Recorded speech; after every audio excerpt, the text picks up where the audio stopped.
Ito nga pala ang part 2 guys ng pagsiset up natin ng aquarium. Nalagay ko na muna yung pump. And tapos inaayos ko muna dito yung mga pipe natin na PVC. Pinutol-putol ko muna at inaayos-ayos ko para pag i-assemble natin mabilis siya.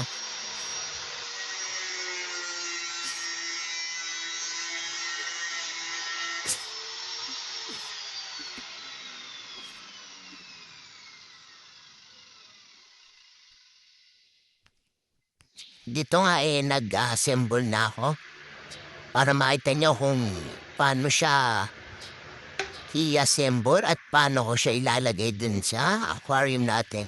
Mabilis lang yan kasi naputol-putol ko na.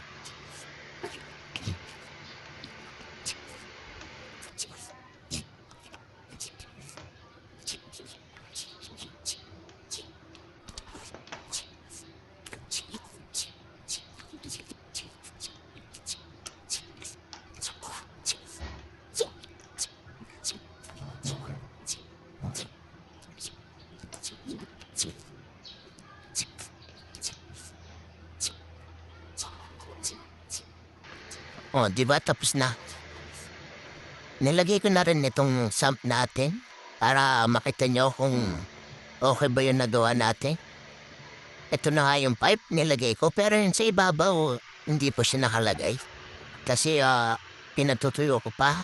Meron na nga palang dikit siya mga yan. Pati ito nasa taas meron siyang dikit. Tas naglagay din ako ng hose. Iwas nyap-nyap ng pako natin. Kasi alam naman natin yung mga pako mailing mangat-ngat. Kaya habang bago pa at habang maaga pa.